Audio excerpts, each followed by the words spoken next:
Di antara nikmat yang sering kita nggak sadari itu adalah nikmat Allah menyelamatkan kita dari banyak kerugian. Kalau keuntungan kan kita tahu nih, karena wujud kan. Tapi kalau kerugian, kita seringnya nggak tahu karena tidak berwujud. Kalau berwujud, rugi. Kalau dihindarkan dari kerugian, pasti nggak akan ada wujudnya. Misalnya dihindarkan dari jatuh, berarti kan nggak ada lecetnya ya. Kalau lecet berarti jatuh. Kalau nggak lecet berarti nggak jadi jatuh. Nah ini berarti kan tidak berwujud. Karena nggak berwujud, seringnya kita nggak sadar kalau itu nikmat dari Allah. Tapi kita harus belajar yakin itu sering terjadi dalam hidup kita. Baik itu lecet fisik ataupun lecet hati. Berat. Karena kalau udah kerasa di hati kita kan berarti ada masalah nih. Kadang-kadang Allah menyelamatkan kita dari kekecewaan, dari marah, dari sakit hatinya. Itu kan tidak ada wujudnya karena kita diselamatkan. Tapi yakin bahwa sesungguhnya itu juga nikmat dari Allah. Makanya harus tetap bersyukur walaupun kita kadang gak bisa menghitung nikmat Allah. Karena emang gak mungkin menghitung nikmat Allah. Wa in ta'uddu ni'matallah. Gak mungkin kita bisa menghitung nikmat Allah. Gampangnya misalnya coba aja, ada nggak kita yang bisa ngitung jumlah tetes air hujan ketika turun hujan? Itu baru satu nikmat ya, hujan doang nih. Bisa nggak ngitung berapa tetes air hujan yang jatuh ketika kita lagi musim hujan atau sekali hujan aja nih? Setengah jam, berapa tetes? Nggak ada yang bisa ngitung. Itu aja nggak sanggup, apalagi nikmat-nikmat yang lebih besar. Nah, jadi tetap walaupun kita nggak sadar nikmat Allah apa, tapi kita pakainya bukan cuma dengan logika. Hidup saya kayaknya gini-gini aja logikanya nih. Tapi kalau kita beriman sebetulnya nggak gini-gini aja. Hidup kita tuh harusnya lebih parah dari ini nih. Hidup kita tuh harusnya banyak masalah. Cuman sebagian besar masalah udah Allah hindarkan. Udah Allah selamatkan kita dari masalah-masalah itu. Cuman dikasih sebagian kecil sebagai pengingat buat kita. Kadang-kadang kalau nggak dikasih masalah sama sekali kita suka jauh dari Allah. Karena Allah kangen. Di antara hadis kangennya Allah kepada kita tuh, Allah kalau kangen kepada hambanya dikasih ujian. Hamba yang kayak gimana? Hamba yang kalau nggak dikasih ujian nggak deket sama Allah. Sehingga kalau Allah kangen sama kita, yang nggak deket sama Allah nih suka lupa sama Allah, Allah kasih kita ujian. Tapi ujian yang dikasih juga ujian yang insya Allah masih ketahan sama kita. Karena Allah gak mau ngasih kita ujian yang mencelakai kita. Kalau itu terjadi namanya bukan ujian, tapi namanya azab. Dan insya Allah orang beriman gak dapat itu. Yang dapat kayak gitu tuh kelasnya udah kelas Firaun, Haman, Korun, Namrud ya. Abu Jahal, Abu Lahab itu kayak gitu tuh. Tapi kalau kelas orang muslim yang udah beriman cuman gak soleh-soleh amat, insya Allah yang dikasih bukan azab, yang dikasih adalah ujian. Kenapa? Allah kangen dengerin curhat kita di sepertiga malam. Allah kangen ngeliatin kita menangis dan manja kepada Allah. Allah kangen kita bangun tengah malam atau sepertiga malam berdoa kepada Allah. Allah kangen kita berdiri dan sujud dengan waktu yang lama. Kadang-kadang sujudnya setengah jam, saking lagi berserah diri kepada Allah. Allah kangen, makanya dikasih ujian dikit. Tapi ujian yang dikasih ke kita tuh sedikit dibandingkan yang Allah hindarkan dari kita. Tapi mana buktinya dihindarkan? Kalau ada buktinya namanya gak dihindarkan. Kalau sudah wujud namanya kena. Kalau gak kena pasti gak ada wujudnya. Terus gimana kita tahu? Kita mungkin gak tahu, tapi kita bisa meyakininya, iman. Makanya yang dipakai bukan hanya logika, tapi juga iman. Karena Allah Subhanahu wa taala menyelamatkan kita siang dan malam. Kulla yaumin huwa fi sya'n. Itu ayatnya. Kulla yaumin huwa fi sya'n. Setiap hari Allah sibuk menyelamatkan kita. Salah satu tafsir dari kalimat fi sya'nin adalah Allah sibuk menyelamatkan kita. Setiap hari kulla yaum. Sibuk menyelamatkan fulan-fulan, sebanyak jumlah manusia, sebanyak itulah yang Allah selamatkan. Bukan cuma mukmin, bahkan orang kafir juga kadang Allah selamatkan. Cuman di dunia, kalau di akhirat beda lagi ceritanya. Kalau di dunia, rahmat Allah semuanya dikasih. Baik kepada mukmin ataupun kepada yang tidak mukmin. Dikasih rahmat Allah di dunia, tapi di akhirat hanya berlaku bagi orang-orang yang beriman. Kenapa orang yang tidak beriman kok dikasih rahmat Allah di dunia? Karena di sisi Allah dunia itu kecil, gak terlalu berharga, makanya dikasih semuanya. Akhirat itu berharga, makanya dikasih buat yang Allah sayangi, yang Allah pilih doang, yaitu orang yang beriman. Jadi jangan sampai kita berpikir Allah tuh kayaknya gak fair, kok orang gak beriman dikasih rahmat di dunia? Karena dunia itu gak terlalu berharga di sisi Allah. Seandainya dunia itu ada harganya walaupun sebelah sayap nyamuk, gitu kan hadisnya, gak akan Allah kasih itu dunia kecuali kepada orang beriman. Tapi berhubung lebih ringan daripada sebelah sayap nyamuk, dikasih kepada semuanya. Ibaratnya kalau kita ngasih kayak ngasih lagi jalan gitu ya, naik angkot misalnya, naik angkot terus sama istri nih naik angkot berdua. Terus pas turun angkot, harga angkotnya tuh misalnya 3.000, udahlah kasih aja 5.000. Karena 2.000 yang kita kasih, nggak mungkin istri kita komplain, kemarin aku minta nggak dikasih, nggak akan mungkin kan? Kenapa? Cuma 2.000, tapi coba ngasih 100.000, beda tuh. Karena dia sesuatu yang ringan, maka tidak perlu komplain, 2.000 doang, saya juga dikasih lebih dari itu. Harusnya kita sadar bahwa dunia itu 2.000-an. Dunia itu cuma 2.000-an, gak terlalu berharga lah, walaupun tetap butuh, gak berharga juga butuh. Sehingga ketika ada orang yang tidak beriman dikasih 2.000-an kayak gini, kita yang beriman jangan sirik. Mending saya gak beriman kalau kayak gitu, ternyata gak beriman juga dapat tuh banyak. Gak banyak, cuma 2.000-an, dan kita mah dikasih lebih banyak dari itu, cuman yang dilihat 2.000-nya, bukan yang ratusan ribunya. Ini artinya teman-teman, yuk kita tetap belajar bersyukur kepada Allah. Walaupun kita gak sadar nikmat Allah itu apa. Kita gak bisa ngitung dengan logika kita. La tuhsuha, gak mungkin bisa dihitung dengan logika. Tapi kita masih punya logika iman. Yang kita yakin, kulla yaumin huwa fi sya'n. Setiap hari itu Allah ngasih nikmat buat kita. Setiap hari itu Allah menyelamatkan kita dari banyak masalah. Setiap hari. Bukan pernah tuh dulu gua nyelamatin lo, enggak. Setiap hari diselamatin. Kita ada orang yang kadang-kadang nyelamatin kita dari satu musibah, itu kan berjasa dan kita kayak ngingat seumur hidup kan ya. Dianggap kayak orang yang paling berjasa dalam hidup kita. Dulu hampir putus gara-gara dia nggak jadi putus gitu. Nyambung lagi dalam bentuk yang halal misalkan ya. Berarti kan dia paling berjasa nih. Kalau nggak gara-gara dia nih udah putus tuh. Kalau nggak gara-gara dia udah cerai nih. Alhamdulillah gara-gara si fulan, gara-gara ustadz itu, gara-gara teman saya, gara-gara orang tua, kita yang tadinya hampir bercerai, gak jadi bercerai kan dia berarti berjasa banget dalam hidup kita, menyelamatkan rumah tangga. Allah menyelamatkan kita dari yang kayak gitu-gituan tuh kulla yaum, setiap hari. Kalau yang belum menikah, setiap hari Allah menyelamatkan kita dari zina. Apalagi kita hidup di zaman fitnah. Apalagi kita hidup di kota besar kayak di Bandung, yang fitnahnya mungkin lebih besar daripada di desa. Dengan mudah kita bisa terjerumus ke dalam dunia-dunia yang kayak gituan. Mudah banget.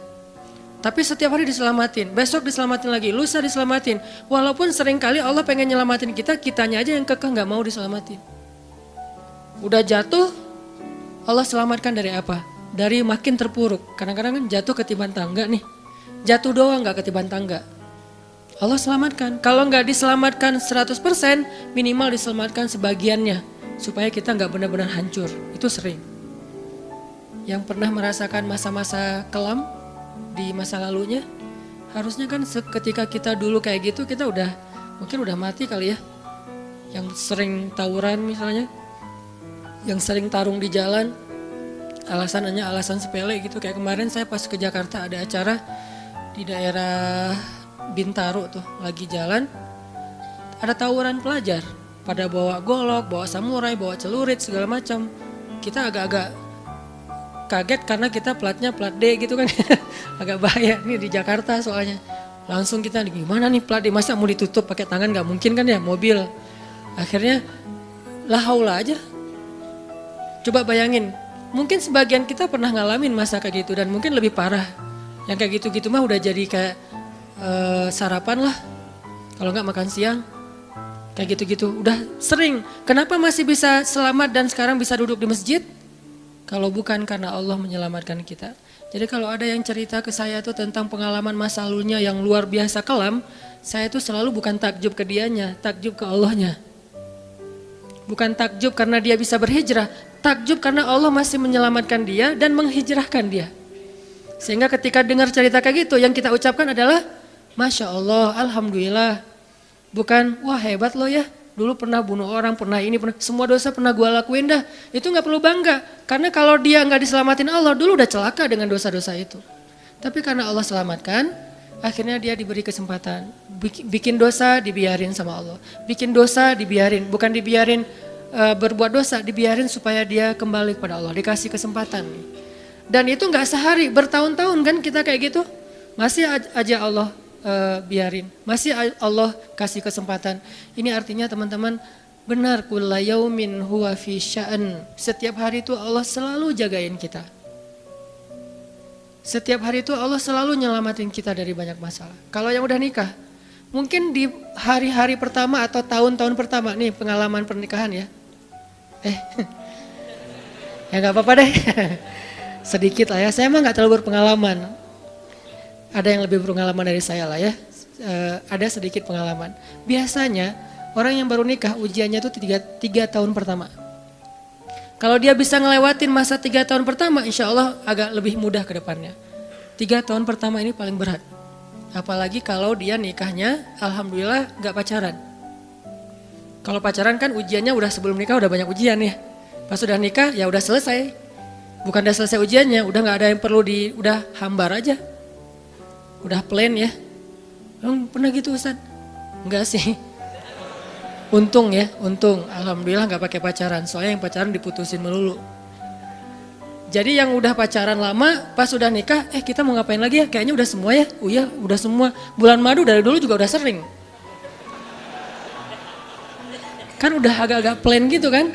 Tapi kalau yang belum nikah, belum pacaran, nikah nih. Jadi kayak benar-benar baru pacaran, cuman ada konsekuensi lain yang mungkin ini jadi kayak semacam ujian lah biar sabar. Masa-masa adaptasi, masa-masa saling mulai mengerti, oh ternyata kamu tuh kayak gini dan segala macam. Apalagi kalau baru nikah langsung LDRan kan berat banget tuh. Nikah LDRan, pacaran LDRan aja berat. Bener gak sih? Nggak ngaku Pacaran LDRan aja berat, apalagi nikah LDRan. Kenapa? Pacaran itu kan masih banyak pantangan. Nikah kan udah masih banyak ibadahnya. Tapi nggak boleh ibadah, coba gimana? Nggak sengsara tuh, merana kan? Harusnya boleh tapi nggak boleh. Yang tadinya nggak boleh aja sengsara, apalagi udah boleh. Nah ini artinya setiap hari dalam tahun-tahun pertama pernikahan kita bisa aja mengatakan, udah deh, saya talak kamu. Apalagi laki-laki. Kalau nggak sabar dikit keluar kata-kata talak. Kalau udah keluar nggak bisa ditarik lagi tuh. Karena kalimat itu walaupun guyon tetap kena kan. Guyon aja kena apalagi serius. Enggak usah, saya waktu itu lagi dikuasai amarah. Emang ada yang cerai dalam keadaan nyaman? Kita talak yuk gitu. Nggak ada kan. Yang namanya cerai pasti marah tuh. Jadi nggak ada istilah gara-gara marah terus talaknya nggak berlaku, nggak. Maksud marah yang nggak berlaku talak itu kalau sampai hilang akal. Tapi rata-rata kita masih berakal sih walaupun marah juga. Karena ada orang yang marah tuh kemudian dia jadi kayak orang yang gila gitu gara-gara marahnya itu hilang akal. Tapi kalau masih berakal, masih mukallaf, masih bisa berpikir, ya namanya cerai nggak ada yang nggak marah. Yang namanya cerai pasti marah. Aku talak kamu. Gak ada, udah talak manggilnya say. Udah gitu pakai emoticon yang love gitu. Tapi talak kan agak-agak klise ya. Gak ada, pasti emoticonnya tuh berderai-derai atau hatinya terbelah kan gitu kan ya. Lagi rame soalnya tuh yang kayak gitu-gitu. Ini artinya bahwa yang namanya talak gak ada nyamannya. Pasti lagi marah dan tetap berlaku teman-teman. Kalau enggak Allah membimbing lisan kita, mungkin hari kedua udah talak tuh. Kalau Allah enggak membimbing hati kita, mungkin bulan pertama udah talak. Berarti kulla yaumin huwa fi sya'an. Sebetulnya kalau dengan logika iman, harusnya kita yakin setiap hari itu Allah pasti nyelamatin kita setiap hari. Cuman karena udah diselamatin jadi nggak ketahuan. Kalau nggak diselamatin ketahuan. Mau jatuh di jalan nih, naik motor nih, mau keserempet harusnya jatuh, tapi nggak jadi keserempet. Atau keserempet dikit nggak jatuh, kan kita suka lupa kalau kayak gitu kan ya. Kalau udah jatuh baru ingat, kan saya tadi udah baca bismillah kenapa masih jatuh, gitu kan. Tapi kalau nggak jatuh kita lupa bahwa ternyata perjalanan kita itu dilindungi oleh Allah sehingga kalau udah sampai bilang alhamdulillah. Jadi banyak yang kita nggak bisa ngitung karena memang tidak terjadi. Kenapa nggak terjadi? Allah yang menyelamatkan kita. Kulla yaumin huwa fi sya'an. Sehingga tetap walaupun mungkin kita nggak ngerasain, bilang aja alhamdulillah, alhamdulillah setiap hari aja gitu. Karena nggak ada ruginya juga kita ngomongin alhamdulillah. Satu-satunya kata atau nama yang nggak rugi disebut cuma nama Allah. Dan satu-satunya nama yang rugi kalau disebut nama mantan. Itu nggak enak banget nyebutnya. Kadang-kadang lagi ngobrol sama temen atau lagi kenalan di dalam kampus nih ya, atau kelas anak baru ceritanya. Kan kenalan nih, dipanggil nama sama guru satu-satu. Pas ada satu nama misalnya namanya siapa gitu kan ya. Kita sendiri yang pas nama itu disebut langsung meriang. Lah kamu kenapa? Itu nama mantan saya bu. Kan suka gitu ya. Sampai ada nama jalan bisa buat dia kegeeran sendiri. Saya pernah di Masjidil Haram ada salah satu nama gate, nama gate tuh, bukan gate Masjidil Haram ya. Kalau gate Masjidil Haram semuanya nama cowok, kan nggak mungkin saya punya mantan cowok kan. Salah satu gate di hotel lah, itu namanya tuh nama, pokoknya nggak usah disebut, ketahuan ntar, di stalking lagi ya. Ada salah satu gate di hotel besar kayak Zam-Zam Tower gitu, gate-nya tuh namanya nama seseorang. Pas ngeliat tuh, hah, gitu doang. Coba bayangin, nama aja bisa bikin kita calangap? Nama, coba. Jadi satu-satunya nama yang kalau disebut itu bikin kita nggak nyaman, itu nama muatan. Dan satu-satunya nama yang kalau disebut bikin kita dapat kebaikan, cuma nama Allah Subhanahu Wa Taala. Setelah itu baru nama Muhammad SAW. Makanya nggak ada ruginya lah bilang bismillah, innalillah, astagfirullah, masya Allah, subhanallah dan segala macam yang ada kata Allahnya. Sehingga Nabi bilang segala sesuatu yang di dalamnya ada nama Allah maka diberkahi. Dan segala sesuatu yang di dalamnya tidak ada nama Allah maka tercabutlah kebaikannya. Jadi nggak ada rugi. Sehingga sampai nama orang aja yang paling baik itu adalah Abdullah sama Abdurrahman. Walaupun manggilnya Dul, El, tapi tetap namanya bagus nih, Abdullah, Abdurrahman. Kepanjangan prolognya. Tapi ada hubungannya, Allah itu kalau kangen sama kita, Allah kasih kita ujian. Makanya jangan bikin Allah ngasih kita ujian kalau kangen, tapi ngasih kita nikmat. Kenapa Allah kasih kita nikmat? Soalnya kita udah biasa, gak perlu diuji juga, udah tetap setiap malam tuh curhat sama Allah. Bukan pas lagi banyak masalah doang baru curhat. Kalau pas banyak masalah doang baru curhat, berarti pas kita lagi normal, kita lama tuh gak ketemu Allah. Gak pernah miss call Allah, gak pernah japri Allah, gak pernah curhat ke Allah, gak pernah DM. Kan Allah kangen nih, kemana ya dia kok gak pernah DM saya? Kok gak pernah miss call saya? Kok gak pernah japri ke saya? Padahal online-nya sering loh. Tapi kok gak pernah ke saya, nih online-nya masih apa nih? Kan Allah suka gitu sama hambanya, walaupun dengan analogi sosmed ya. Tapi Allah tuh perhatian banget sama kita. Allah nungguin kita datang. Setelah sekian lama kita cuek sama Allah, tiba-tiba kita baru niat mau datang. Duh, udah lama juga ya saya belum japri ke Allah. Baru gitu doang, belum diketik nih, belum typing. Baru niat doang nih, Allah udah bahagia coba. Allah kok baik banget nih sama kita ya. Seolah-olah Allah butuh kita, padahal gak sama sekali loh. Ghaniyun anil alamin. Allah tuh gak butuh kepada siapapun di antara hambanya, gak butuh sama sekali. Tapi kayak seolah-olah Allah tuh yang butuh banget sama kita. Saking baiknya Allah. Allah itu raufun, rahimun, karimun, jawadun, apalagi latifun. Nah latifun Allah tuh. Sangat pengen dekat sama hambanya, itu Allah. Udah lama pergi nih. Sibuk dengan semua orang dijapri, semua orang dia chat sampai tengah malam chat sama orang lain. Tapi Allah gak pernah dijapri, Allah tungguin. Kalau manusia mungkin kita bisa nyebutnya kayak kesepian gitu. Tapi Allah kan gak mungkin kesepian, tetap aja Allah nungguin seperti orang yang kesepian. Saking kangennya sama kita coba. Begitu kita ada masalah datang ke Allah, Allah nggak bilang giliran sekarang aja lo datang, nggak kayak gitu Allah. Langsung Allah dekap, langsung Allah, ada apa hambaku?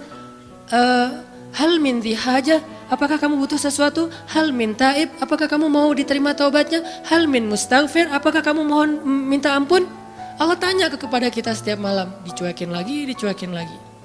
Datang Allah ke langit dunia. Harusnya kan Allah suruh aja malaikat kasih tahu ke dia supaya berdoa. Enggak, Allah yang langsung turun. Ibaratnya Allah yang ngejapri kita, enggak dirit juga. Setiap malam japri, setiap malam enggak dirit. Padahal online-nya, lasinnya tuh per setiap jam bahkan setiap menit dia online terus. Tapi yang Allahnya enggak dirit, ketimpa lagi tuh. Marahkah Allah? Enggak. Kalau Allah marah, pasti kita udah celaka dari dulu juga. Karena kalau Allah udah marah, maka perhatikanlah kaum-kaum sebelum kalian, kata Allah. Perhatikanlah kaum-kaum sebelum kalian, Ad, Samud, atau tokoh-tokoh sebelum kalian, Firaun, Haman, Namrud, dan seterusnya. Perhatikan kalau Allah udah marah nih.